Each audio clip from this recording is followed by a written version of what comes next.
it's key to understand vis-a-vis ourselves, but also again, as we are mentoring, as we are coaching, as we are teaching, or as we are raising, kids, being aware of our words and our own attitude is critical. And if, obviously, when we have kids around, whatever their age, we are their role model. Kids are replicating what we are doing. They also are, ingesting in their subconscious mind what we are telling them to be or to do, or what they can or cannot do. So I would never enough emphasize the extreme impact, especially as parents, that we have, but also as teachers or as mentors, or any type of relationship that we can have with youngsters, and how we encourage themselves, or how trying sometimes to do good, we might create challenges or difficulties. Just a little story before we start. We will have a master class, and then we will have a longer meditation today.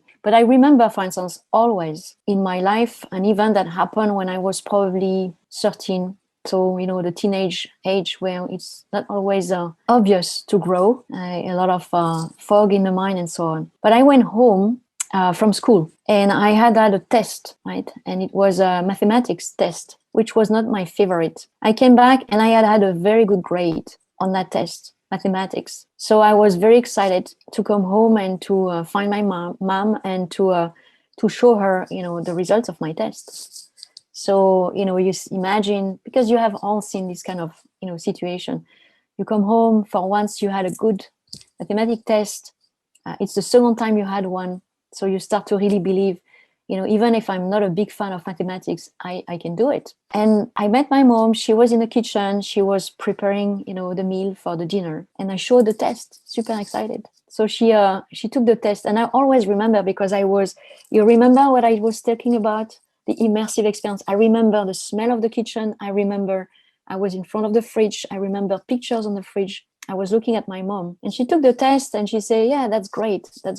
But your sister and your brother are much smarter than you. But the good things for you is that you are working hard. Well, I don't know if it was a good or bad outcome of this, because it gave me the full willingness to prove, that I would do something of my life, because it was, in a sense, super offensive. My mom probably wanted to do only good. But if you tell a kid, compared to your sister or brothers, you are certainly not as smart as they are, but you are working hard, was a very difficult statement to swallow. And, tens and tens of years after that, I still remember it, that specific moment. So when I talked about that to my husband, he said, well, it motivated you to work harder and to make your proof. So maybe, it took the opposite impact on my life, but you could also have the impact of completely discouraging someone.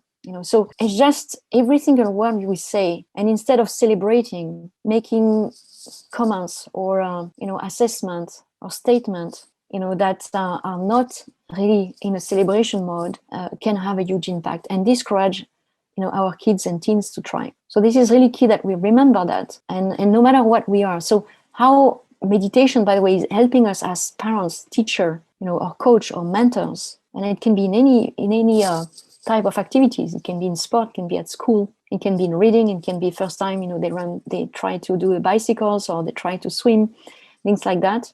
We have to be mindful and aware of what we are telling our kids. And we are also to be mindful and aware of, our own experience. Maybe when we learned something in the past, like the story I told you, when we see our kids coming with something, it might generate some emotions, memories, and thoughts and feelings that might not be the right one to show to our kids, or the right one to go to celebration, because maybe we remember, like maybe my mom, because she had a really tough dad, that she had maybe bad experience, and it triggered this, and that's why she gave me this kind of statement, which was really very bizarre in that situation. So we have to be mindful and aware. That's really critical as we want to develop and encourage the growth mindset of our children or our students. So let's go a little deeper in this and talk of how our growth mindset can be developed thanks to meditation. Again, we went quite fast on the practice, the technique, the benefit of meditation. There is plenty to learn about, and to learn in a scientific way, which is what the Buddha CEO is doing. And about learning on meditation, you have all, I hope, joined the WhatsApp group, the Opal WhatsApp group, and Namita is facilitating this group where you can ask any question, any comment, any experience you want to share. We really encourage that. But Namita will post, or maybe it's already done, a small booklet named Meditation is Very Easy. It's a PDF. We made a PDF, a free PDF out of this. And, I really encourage you to read that small booklet if you have not done it, if you are new to meditation, and you will learn a lot about meditation, tips on meditation, how to practice, when to practice, how long to practice. For instance, it's recommended, depending on your age, to practice 1 minute per year of age. So if you are 25, you practice 25 minutes a day. If you are 40 minutes a day, right? So this PDF will be provided to you. You can learn about meditation. Obviously, you can also join the Buddha CEO programs if you have not yet done it. A lot of free programs are proposed on our website, and there is always a meditation program that will fit you. So you stay in creating this new habit inside yourself, 21 days to create a habit, at least 40 days to make sure it anchors as a new routine and allow you to reprogram your own subconscious mind.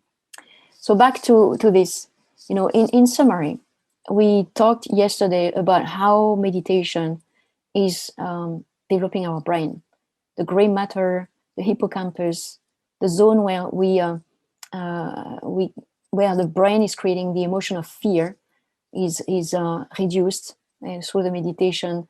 So the part of the brain that is actually where we kind of have a wandering mind and we don't know where it is.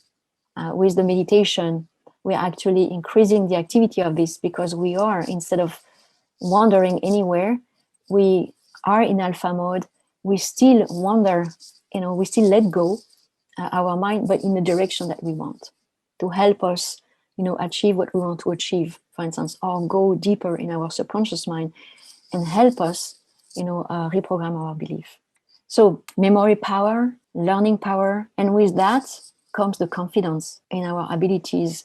And when we know even more scientifically how it works, it's really strengthened our confidence. Meditation and mindfulness. So meditation is the being, if I may, is getting to know ourselves, is training our brain to a new being. Mindfulness is, let's say, the doing. It's how do we use this meditation foundational new skill to be mindful during the day, to be more aware and more present during the day. So when we are doing that through the meditation practice, it's enabling us to be fully present in the process of learning. And being aware of what we are doing, what we are feeling, will help us identify when we are in a fixed mindset. When we answer or where we think we have a thought and we identify the thought, because 1,000,000 times we have tell our brain to go back to the breath when we notice we have thoughts coming in a mind. So we are aware when we are in a fixed mindset. When we think in front of an opportunity, oh no, I cannot do this. I will look ridiculous. People will laugh at me. Or I'm not sure about the thing I should tell in this meeting. So no, I won't do that because, probably not me. They know I am very good at marketing. If I try to say something in a sales meeting, I will look bad and should not try.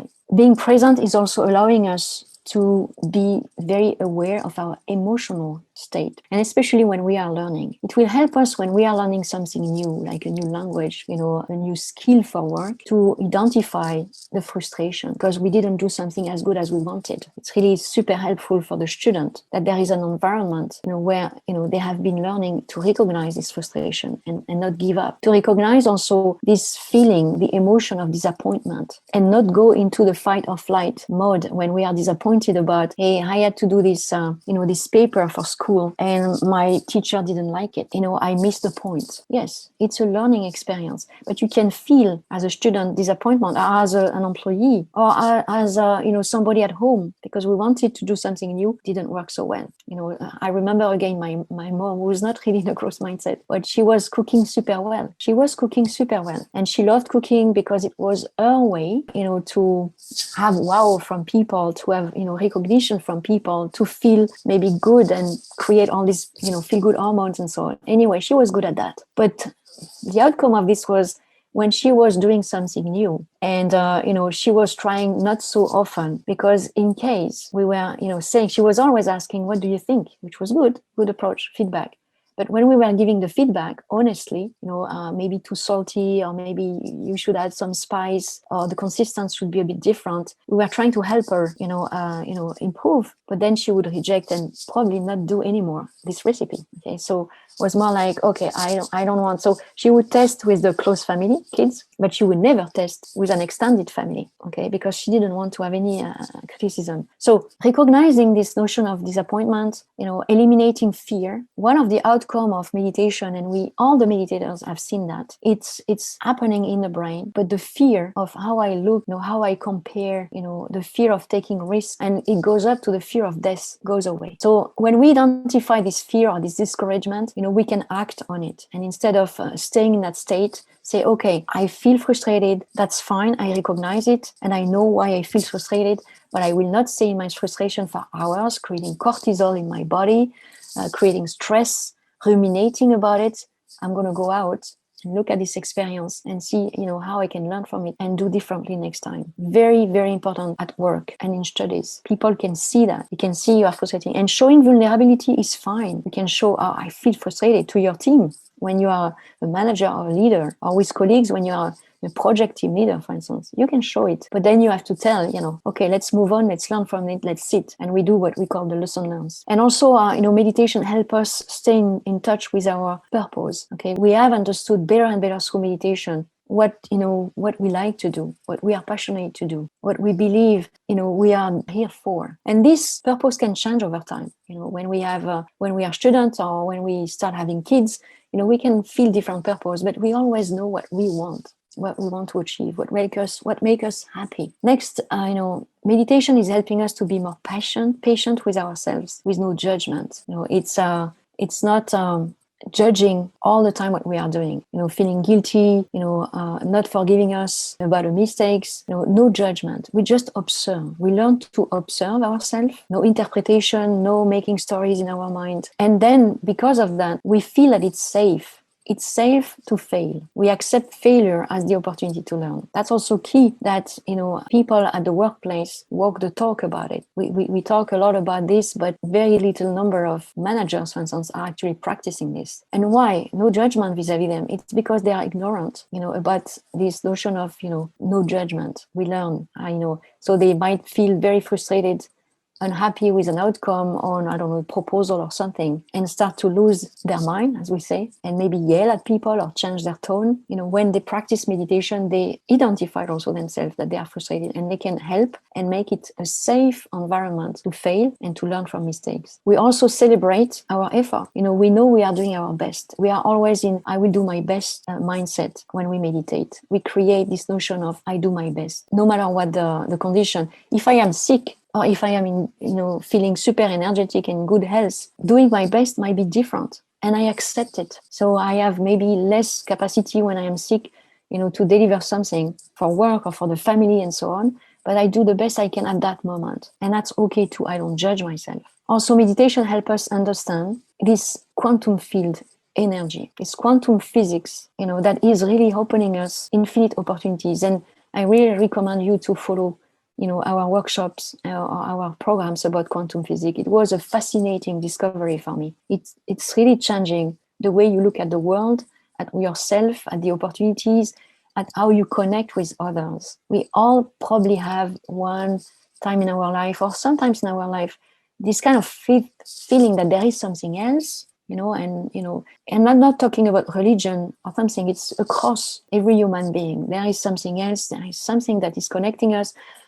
Because when you feel compassion, empathy for someone who is, sick or is hurt and so on, that your brain, your body reacts, as you are connected with that individual. But when you go into the quantum physics that does explain how it works, it's fascinating. So we start trusting as we meditate and we learn about this. There is a never-ending possibility to create. We can grow and we can achieve, and we can change and go in, out of comfort zone. The key things also is because of this trust that there is a never-ending possibility to create, grow and achieve. It's helping us detach ourselves from, this obsession of perfection. Many people are obsessed by being perfect, and this obsession of perfection is limiting us because we don't try, because we are not sure we're going to be perfect. And it's happening in any, again, activity of life. Perfection is what we are looking for. And so we put some pressure on ourselves. That's one thing. When we start to learn something because we want to be perfect, it can stop us. It will limit us. So when we know this quantum physics and our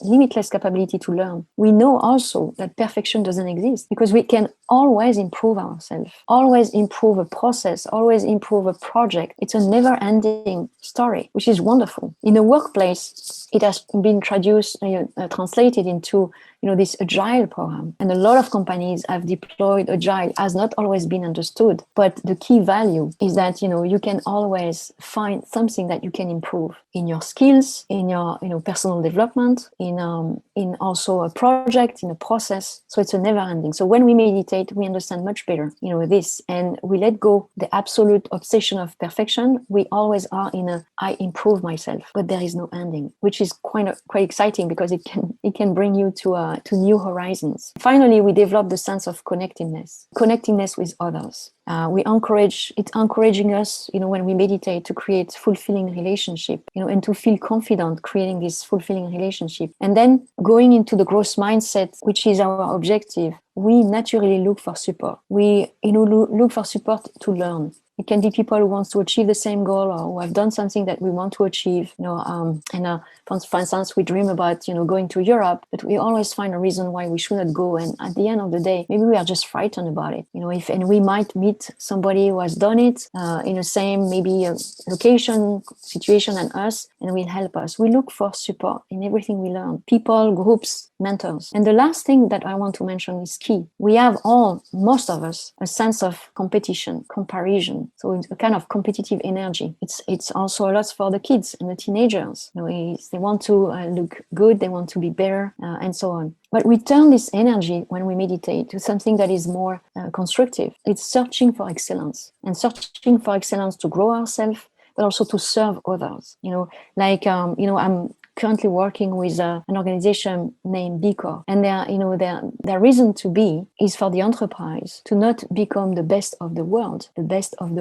which is the usual competition, but to be able to become the best for the world. It's a very dramatic difference in how we behave, ourselves, or how an organization can behave. So when we have meditation, it's helping us to move this, and it's encouraging us, of course, to learn more and to search for excellence, have an impact, make a difference.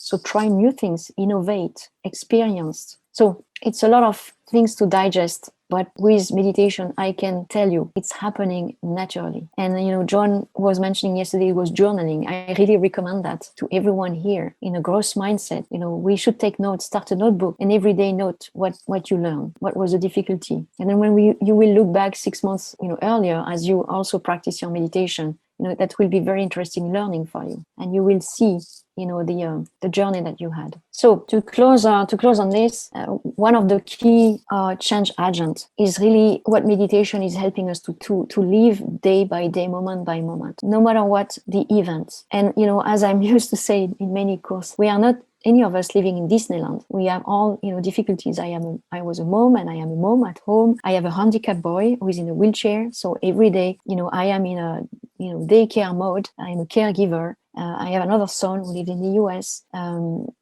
I had a job very demanding, and I am involved in many organizations. So we don't live in Disneyland, and so we have difficulties, challenging, and challenge can be small and sometimes big, and sometimes dramatic. But in front of every event, when we meditate, the big shift is this one: is we change our mind from victim mode, which often leads to a blaming mode. I blame the outside, to a growth mindset mode. What this is trying to teach me. How can I learn from that? How can I learn from that grief I have for someone? How can I learn also, on the other hand, from that success I got? How can I, learn from any event in my life? Small things, big things. So the next step is to understand also, and again, this notion of perfection. So that's Martin Luther King saying that. And you know that he had a tremendous growth mindset and really had a huge impact on the world overall. One individual coming from challenging conditions. It's like Gandhi, right? Gandhi could have said that too, absolutely. You don't have to see the full journey. You don't know what the staircase will be, where you can go. It's a never-ending staircase. Never ending, as you have a growth mindset. But you just need to take the first steps. And if you are here in that course, for those who are trying to understand what is meditation, you have done a first step in a life-changing program, in a life-changing practice. So keep going. And the beauty of this, when you meditate, is that you get out of the, I want everything to be secure. Life is, I want everything to be perfectly secure. The routine, take no risk. See always the risk around, and so decide to live in a secured routine. 2, it's exciting to take some risk. And that's the first step that you take, and it's a never-ending step. So in summary, this is something that is valid at any age, any time of our life. And that's a kind of mandate to develop our growth mindset. And don't feel judging yourself, if you go back, and if we go back, we all do it from time to time in a fixed mindset. We are a mix of it. But the intent is to persistently try to grow our growth mindset. So meditation, fundamental practice regularly every day to be able to cross this analytical mind and get into the subconscious mind. And yes, somebody was asking the question yesterday, when we meditate, we are bringing our brainwave to the mode that can allow us to go into our subconscious mind, like when we dream, but we are awake. And this is how we can reprogram through various tools like the manifestation techniques. During the day, we practice mindfulness, awareness, presence, and there are some tips to do that, to be always, the meditation is helping us because 1,000,000 times you're going to train your brain to go back to the present moment. You're going to rewire your energy. You're going to stop the fight and flight mode. You're going to quiet the mind, right? That is preventing then you avoiding having all these thousands and thousands of thoughts about the past that is gone or the future that is not there and you worry about. And it's helping us to stay in the present moment, fully present, fully concentrated, fully enjoying the moment. In eating, in walking, Buddha was saying, when you eat, you eat. When you walk, you walk. Practice meditation to reprogram your limiting belief. And everything we say, try new things. So being at work, as a student, as a homemaker, you can try new things and push out the comfort zone. That's what makes life exciting. Remember, learn as if you were going to live forever, was saying Gandhi.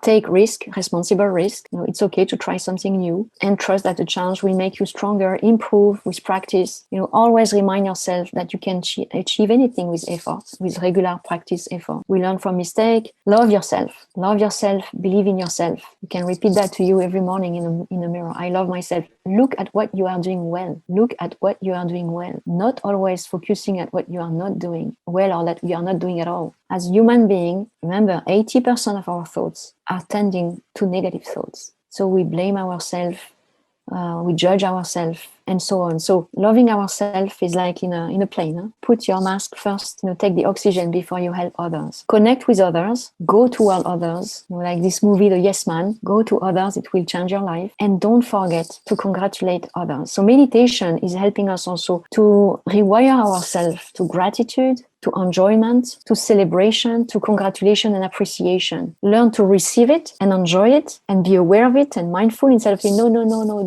don't say that. No, I congratulate you. Just enjoy the moment and celebrate yourself. Enjoy your new learning and your, the fact that you are changing. In a Buddha CEO, and this is on our website, that's what we say is a Buddha CEO, leader. And when we say leader, everybody is a leader, can become a Buddha CEO leader, no matter what your activity. We really encourage this, like this one. Recognize that every employee has infinite hidden potential and encourage everyone equally.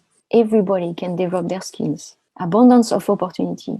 Inclusive environment for people to thrive. Encourage everyone to see themselves as leaders, to solve challenges, and use competition to develop excellence. That's what the Buddha CEO organization is trying to teach to as many people as we can by teaching meditation. Any question from anyone on this, how meditation is helping, our growth mindset, or how to, accelerate, or any type of question. Okay, so I see one. How do we balance practice connectedness with detachment? So I don't know if it's vis-a-vis connectedness and detachment. It's two different things. Detachment is, and the Buddha was one of the, and we are not a Buddhist organization, but there are some great learning from him and other philosophers and people around the world. Detachment is, I'm not clinging to something, to the event. It's, for instance, detachment would be, I'm trying to learn a thing. Okay, I'm going to take an easy one, right? I'm trying to learn guitar. It's new for me. I was told by my family that we are not musicians in our family. So my belief, I cannot play guitar. It's my deep belief, right? But I'm doing meditation now, so I decided to try again. Detachment is, after trying 2 or 3 days, I feel that I'm really not good at that. I have pain in my fingers. What I'm doing is really bad. My family cannot support what I'm doing because it's noisy and not really good. I could let this impression of frustration, disappointment, and that giving up, and just feeling like that I am a failure at doing this. Okay, detachment would be, I identified that I have the thought and emotion of failure, but I'm detached from it. I am not it. This is something that is happening, coming from my past, my subconscious. It's happening to me, but I'm detached from it. I can observe it, I can look at it, and it's, of course, through the skills of meditation, mindfulness. I look at it and then I decide how to respond to this. I can decide when I look at it, I'm going to keep going. And the same in most difficult situation as, I feel so sad. I feel so useless. I am useless. Okay. It's much more difficult to leave that. So detachment is, I observe now that I feel sad and useless, but I am not this emotion. I am not this sadness. I am detached from it. And then I can decide what I'm going to do with it. So that there is a very profound detachment vis-a-vis, I am the feeling, or I am the one observing the feeling. And that's a win when you get there, when you can identify it and detach yourself from this feeling. It's also valid for events that can happen, right? So detachment is, and it can be also for great things. I mean, it's helping us think, I am in love. I observe that I'm in love, okay? It's a little different, and it can help in many ways also. You can be fully feeling completely dependent and in a fusion with someone, which can be outstanding if you can observe it also, but you can be also in a fusion with someone, but we create dependency, total dependency and submission and so on. It's good to have the ability to detach. So detachment, yes, with person we love is again, observing, and there are many techniques, okay? So because I don't know the situation, they are doing, when there are no more pandemic. Okay, if we talk about grief, we lost somebody. When there are no more, I understand. When there are no more in this pandemic situation, meditation is also helping us to, when I lost my mom, I lost my dad, I lost my mother-in-law. All of them were extremely close to me, and my mother-in-law was taking extreme care of my son with handicap. So I was lucky that it happened after a year of learning meditation. And I faced the grief, and I faced the fact that she went somewhere else in a total different way that I felt for my parents that I lost, 20 years ago, where I was not meditating. I had not the skill, and, I decided to move on in a good way. Because first, with this quantum physics and all of this, I know she was energy, my mother-in-law. She was still there somewhere, and focusing on what she brought to our life, and understand that she would love me to keep going and have the energy and continue to learn and continue to take care of my son and so on, instead of spending days and weeks and months grieving and feeling sad, which is consuming our energy, which is about something that happened, so it's done, and try to rebuild a life after this event. So it looks easy to say, not easy to do. But I can tell you, thanks to the tools of meditation, the mindfulness, this practice, it really helped us go, over the pain and not go into the suffering. The pain was there, but as you start ruminating, and it's no judgment when I use that word, ruminating again and again on the pain, it becomes suffering. One simple example to remind yourself when you live through that is a very simple visual that I use often. It was helpful to me. Very simplistic. When you have a wound in your mouth, the pain on one teeth, for instance, one tooth, what are we doing when we are not aware all day long, when we touch that spot with our tongue, it's painful. Okay, it's painful. So the pain is there. We have to go to the dentist or whatever, but the pain is there. But what are we doing all day long? We put the tongue again and again to just test if the pain is still there, and it becomes suffering. So this image is helping us to see how we come back, to the pain again and again. We talk about the pain, and it can be big pain, small pain. We talk about it to ourselves again and again. We ruminate. We talk about it to our colleagues, to people,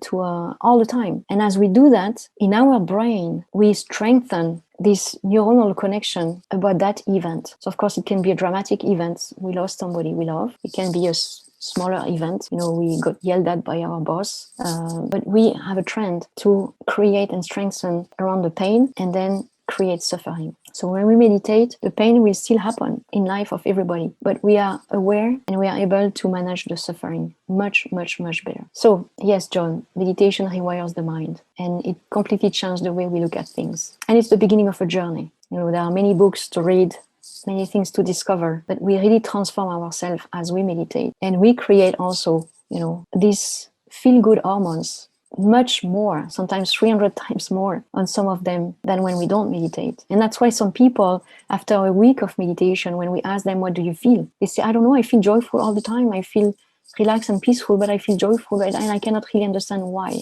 Okay, so it might be that we are a little ahead of the time for the meditation, but we will do our meditation because it's a practice, a daily practice. Thanks for the question in the chat, for the comment from John. And I will launch the meditation. I will stay a few minutes with Namita after meditation if you have more questions, okay? So we will, as always, start by a heart elevation short practice to create coherence in ourself, between our brain and our mind. And then we will go into breath mindfulness meditation. So for both of them, you need to be relaxed and comfortable on how you are sitting. Sitting on a chair is absolutely fine. Sitting on the floor, if you prefer. Sitting on a sofa is absolutely fine. Getting back support is absolutely fine.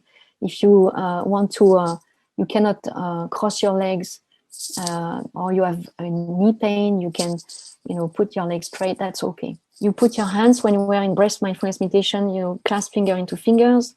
And if that's comfortable for you, you cross your legs at the ankle. This is to create a circuit of energy inside ourselves. We will close the eyes and breathe through our nose. The guidance is to always go back to the breath and observing as an observer the breath. There is no goal, no judgment, nothing to achieve. We are just going to be in a being mode, for the coming 30 minutes.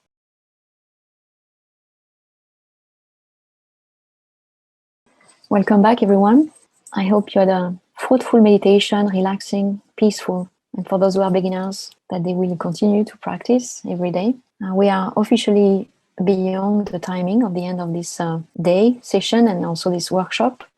Before everybody leaves, I would like to ask one thing from you, one gift. This is the first time we do this session on a growth mindset with Namita. And we would really love to know from you, very simply, if that's something we should do again. And for that, I will ask everyone, if you know how to do this, to go in the chat and just say yes or no, but that would help us, understand if that's something we should provide, maybe to teachers, to parents, to more people overall, for ourselves and also for how we help others. So I will leave, you to put that in the chat. I will ask Namita if you want to say a few words before we officially close, the session.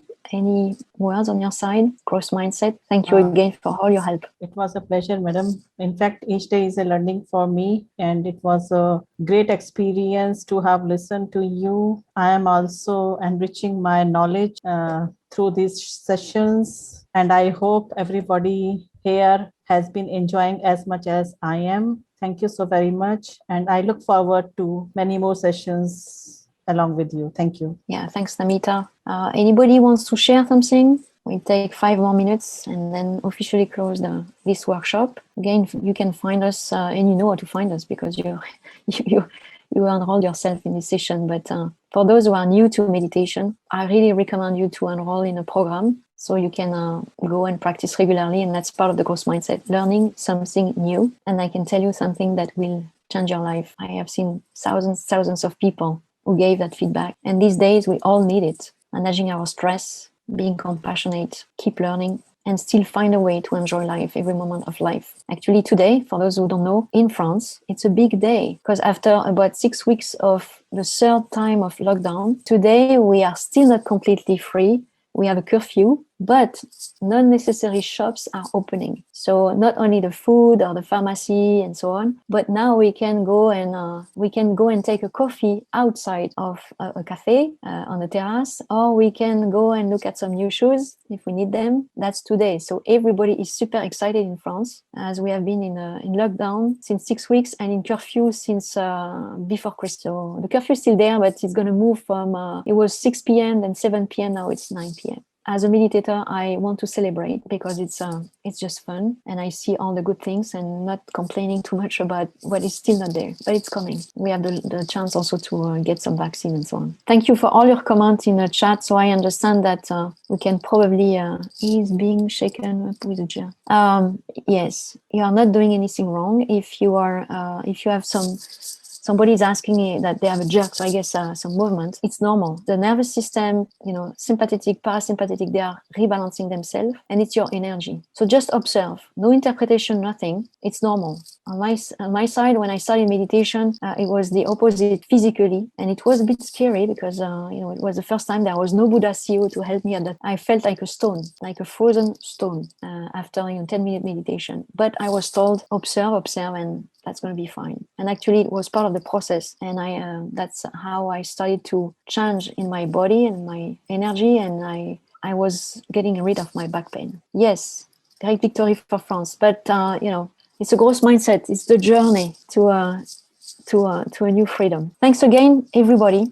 If nobody, you can raise the hands. We still have 2 minutes. And again, I want to thank the Buddha CEO team for helping me, and Namita, my partner in crime. And we will continue to improve our programs and to propose new things to you. And I really hope to see you again soon in other programs. So France, India, I cannot wait to go back to India, I can tell you. I was going all the time, and so I wish to meet you all there when we can travel. Thanks a lot.